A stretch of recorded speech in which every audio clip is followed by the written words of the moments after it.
மதுரை 18ஆம் படி கருப்பின் வரலாறு. அந்த 18ஆம் படி கோவில்ல இருக்கிற அந்த 18 படிகளும் படிகள் கிடையாது. மாந்திரிக செய்கிற மந்திரவாதிகளின் ஜீவ சமாதி அது.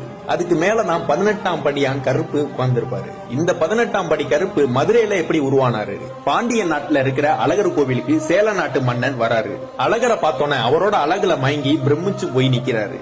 இந்த அழகரை எப்படியாச்சும் கடத்தி நம்ம நாட்டுக்கு கொண்டு வரணும்னு எவ்வளவோ திட்டம் போடுறாரு. அந்த சேல நாட்டுல உள்ளவங்க சொல்றாங்க அது ஒரு சக்தி வாய்ந்த சிலை, அது அவ்வளவு சீக்கிரம் கொண்டு வர முடியாதுன்னு. எப்படியாவது அந்த சிலையை எடுத்துட்டு வந்துடணும்னு 18 மந்திரவாதிகளை ஏற்பாடு பண்றாரு சேல நாட்டு அரசர். அந்த மந்திரவாதிகளும் சொல்றாங்க அந்த கடவுள் ரொம்ப சக்தி வாய்ந்தவர், மாந்திரிகம் தாந்திரிகம்னா செஞ்சுதான் அந்த சிலையை கட்டுப்படுத்தி எங்களால கொண்டு வர முடியும்னு சொல்றாங்க. அதுக்கு நீங்க எங்களுக்கு காவலுக்கு யாரையாவது அனுப்புங்கன்னு சொல்றாங்க. அந்த சேல நாட்டு அரசரும் அதுக்கு நான் சம்மதிச்சுட்டு 18ஆம் படியான் கருப்ப காவலுக்கு அனுப்புறாரு. அந்த 18 மந்திரவாதிகளும் அந்த அழகர் கோயிலுக்கு போறாங்க. அந்த 18 மந்திரவாதிகளுக்கு காவலா கருப்பும் போறாரு. அந்த மந்திரவாதிகள்லாம் கோயிலுக்குள்ள போனோன்னு யாரோட கண்களுக்கும் நம்ம தெரியக்கூடாதுன்னு ஒரு மாந்திரிக மைய கண்ணுல தடவுறாங்க. அந்த அழகரோட அழகுல இந்த மந்திரவாதிகளும் மயங்கி போயிடுறாங்க. இந்த 18 மந்திரவாதிகளும் உட்கார்ந்து மந்திரம் செய்து அந்த அழகரோட சக்திய கொஞ்சம் கொஞ்சமா எடுத்துக்கிட்டே இருக்காங்க.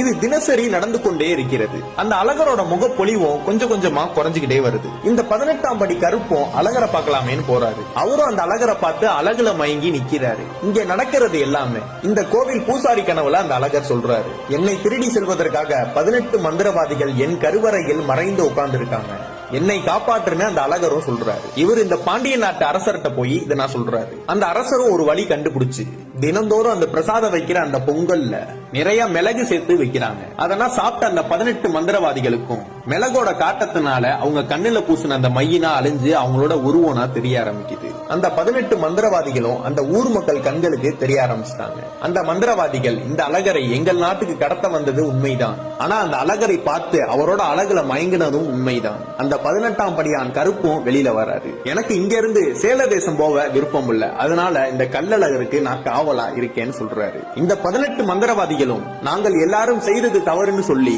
எந்த அழகரை நாங்கள் கடத்த சென்றோமோ அந்த அழகருக்கு காவலா நாங்க இருக்கோம், அந்த பொறுப்பை எங்களுக்கு கொடுங்கன்னு சொல்றாங்க. அதை இவங்க பிறவி பயனா எடுத்துக்கிட்டு அந்த அழகரை காக்குறாங்க. 18 மந்திரவாதிகளும் வடக்கு நோக்கி அமர்ந்து தவம் செய்து தங்களுடைய உயிரை தாங்களே ஜீவசமாதி படுத்தி கொண்டார்கள். அந்த ஒவ்வொருவரும் ஜீவசமாதி படுத்தி கொண்ட அந்த இடத்தை தான் 18 படிகளாக அமைச்சிருக்காங்க. இவங்களோட சேர்ந்து இந்த 18ஆம் படியான் கருப்பும் காவலுக்கு நிக்கிறாரு. அவரோட உத்தரவு இல்லாம எதுவும் உள்ள போகவும் முடியாது, வெளியே வரவும் முடியாது. கூப்பிட்ட உடனே வந்து நிக்கிற தெய்வம் பொய்யா தெய்வம், அதுதான் இந்த 18ஆம் படி கருப்பு. உண்மை எங்க இருக்கோ அவங்களுக்கு பக்கத்திலேயே இருந்து வெற்றி பெற செய்யக்கூடிய தெய்வம் அப்படின்னா கருப்புக்கு நிகரான தெய்வம் எதுவுமே இல்ல.